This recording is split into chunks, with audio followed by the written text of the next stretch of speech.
Speaking of dark times, Yeah. This world's crazy. I know it's crazy, dude. I'll hop off X for a couple days, and then I'll hop back on. It's just like you're back in it.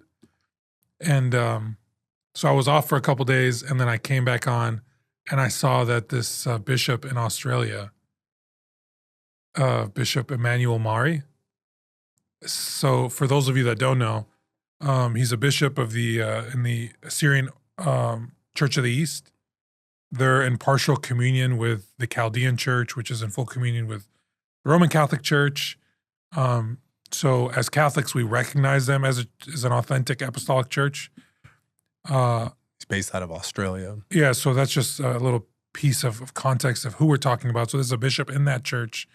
He's kind of famous on TikTok and Instagram, and yeah, he's social. He's out there. And he made a name for himself. There's some issues that he took an opinion that certainly in the mainstream media would be deemed controversial on a number of issues that are controversial for them. He gets political, for sure. He's not afraid to get into that stuff, which I love. Here's why I love it. So I'm going to take a little tangent here. And I try to say this all the time, and I get we shouldn't turn the ambo, we shouldn't turn the homily into like a political commentary. But at the same time, we have to have avenues as Catholics where we talk about these things, whether they're in pop culture, whether they're in politics, whatever, the news of the day, what's trending. We have to talk about these things because other people are talking about them, and we ourselves are talking about them. Yeah. And so we need the light of the church, the light of the gospel, the light of church teaching and tradition to help inform it so that we are guided, right? And it's like, too much of it's avoided. Too much of it is avoided. We don't want to offend people. They make up their own thing. Yeah. Yeah. We don't want to offend. We don't want to be kind of drawn into camps because it's so easy. Like we started the conversation by saying we're so polarized. You're on this side or the other.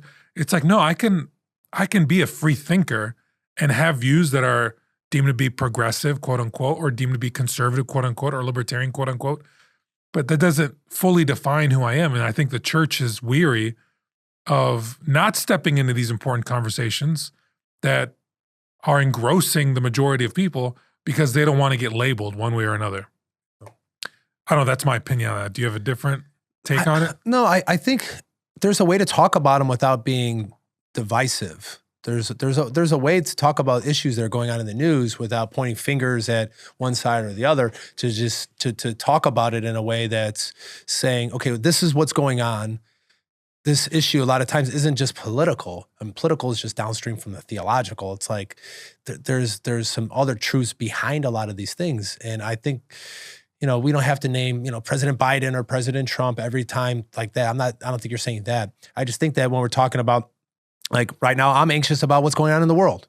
Like we're on the verge of World War III. If you don't understand what's going on, Iran just shot 300 missiles into Israel from Iran. They shot 99% of them down, but they're on the verge of retaliating. So like that's a big thing, and it's existential to the world with nuclear weapons and dirty bombs, and immigration's been kind of lax, and people coming across the borders, and them kind saying of is putting it lightly. Yeah, and Iran saying who knows how many people are getting snuck out. Like there's some people feel the angst of the world, what's going on with China and Taiwan, and these things are going on. So just because you don't talk about them at the pulpit doesn't mean that me, Joe Q, in the pew is not thinking about, especially as a father, of protecting my family. Yeah. And it's like, well, I still trust Jesus. I have hope, but I'm still worried on a practical level. Like my kids are not old enough to be in the draft yet, but if there's like a war like that, our kids are going to be drafted. Like those are the kind of things I'm thinking, like, is there, they're going to hit us with an EMP. They're out talking about that. Like every show now is about fallout shelters. And it's like, the world is doing that. So it's like,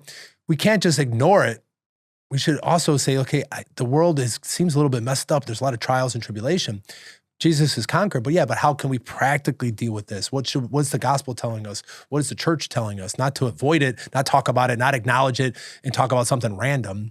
It's like these topics we don't want to talk about, like death, judgment, heaven, and hell. It's like the four things, we don't preach about those things either. Yeah. But because it's controversial. Like, what do you mean you talk about heaven and hell? I'm going to heaven. Like, people don't want to hear that. Like, there's a hell. Well, it's true. Well, when you listen, there's a war right now. So one example is St. John Vianney. You look at some of his preachings, it was all like fire, brimstone, and just heart. We've gone to the complete opposite end of that, Yeah. Because he was an extreme. Yeah. Especially through our lenses looking back at him. Culturally, it was more appropriate without going into the full scope of like, oh, he was trying to convert a town that was really lost and wayward. And so he's trying to call people back and placing the reality of what's in front of them if they continue to go down this route. And we've gone to the other opposite end where we don't really talk about those things because we don't want to offend and upset people.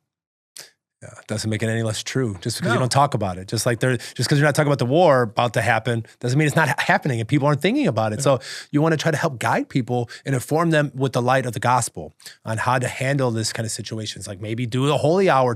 That was Fulton Sheen's whole thing. It's like there was World War II, this and that. He just constantly started preaching every time. It was like, there's craziness going on in the world. This is the solution. I need all Protestants, Jews, and Catholics to do a holy hour. If that's in your synagogue, that's in your church, or if you could do it for the Blessed Sacrament, do a sacrifice and pray and pray for the peace of the world. Like, we don't hear that anymore. It's like, just ignore it, act like nothing's going on. Like, no, the world is a messed up place. And we know that. But it isn't to just not acknowledge the world at all. And doesn't mean that's all we have to talk about. But to avoid the hard conversations of like this Bishop Mari Emanuel, he talked a lot about the downfalls of Islam. And it's controversial to some people, but he ironically was attacked by somebody screaming Allahu Akbar, So, this is, but he says, but forgive those people. Like, even when they come at you, it doesn't mean to put your head in the sand and be a Pollyanna about it, but to be, turning your other cheek doesn't mean, oh, I'm just a pacifist. Like, go ahead, hit me here, go ahead and hit me there. Like, I'm going to go back up the next week, I'm going to preach the same thing I'm preaching. But it's not to avoid these tough conversations because they're not going away. The people in the pews are still going to be thinking about them. The news is going to talk about it. Twitter is going to be on there. But I know something's going to happen. So how do we best prepare our souls and how can we help? Obviously I'm not going to be in Iran or Israel, but I can pray. I can talk about those things to not be worried with my kids and to trust God and stuff like that. But there's other things and ways to do it. But especially in this election year, it's just starting. Trump's in court and Biden's this. It's like these things that we might not talk about them directly, from the pulpit, but doesn't mean that the people in the pews who are the body of Christ have to deal with these things. We don't have to always do it, but never talking about tough situations isn't helping either. If it's all just love all the time, which is nice message, but I think that it's true and it's appropriate. Yeah. But we should be able to develop that message so that we can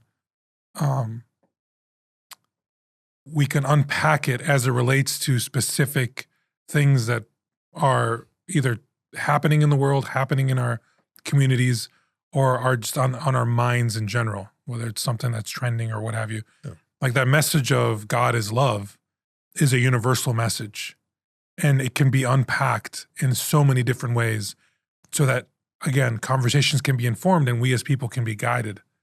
So this bishop, fortunately, he's okay from all accounts.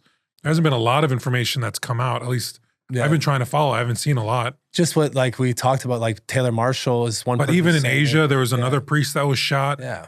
There's been an uptick recently in violence towards Christians, and at least maybe because it's in our bubble. Yeah. Especially against Catholics. And it's the most martyrs in the last century than there's been in the history of the world. And no one's talking about it. But there is actually a martyrs walk coming up at the end of the month in April. There is a young lady, I believe her name is Gia Chacon, I believe. She's leading this martyrs walk to draw attention to all the Christians who are being killed throughout the world. That's something we don't talk about.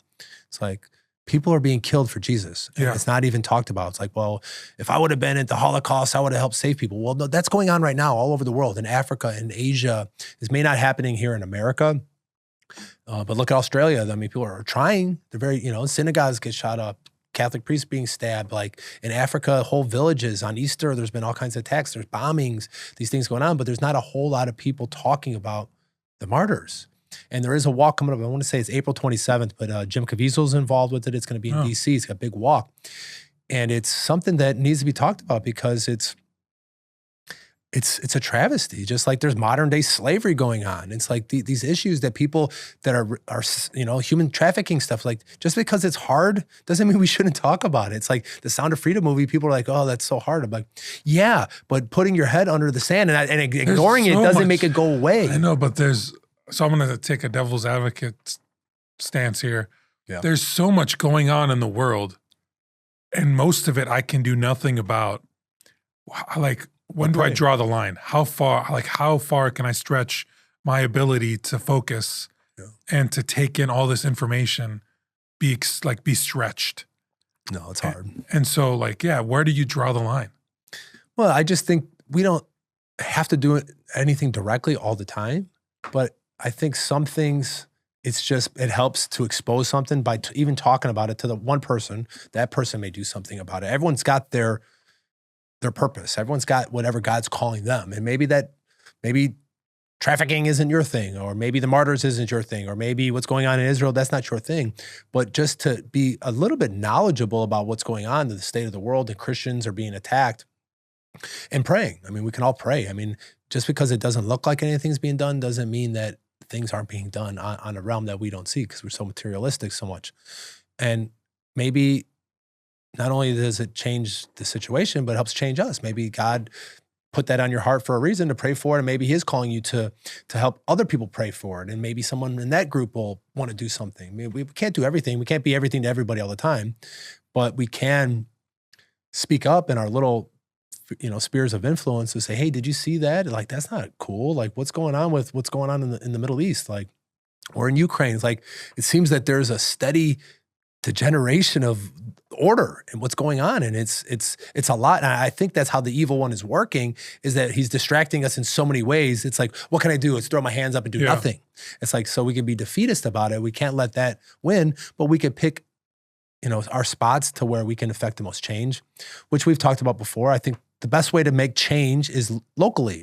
That's the Catholic social teaching of subsidiarity, where we start first with ourselves and then our local community by supporting, your local parish, and supporting ministries that your parish is doing for, providing food for people. Maybe it's sending, stuff to these areas, or having a rosary group that prays this week for the martyrs, or whatever it may be. There's something locally that you can do, that just because it doesn't seem like you're not making a big difference doesn't mean it's not making an impact some way, whether that's on them or on yourself, to be more loving, to be more caring.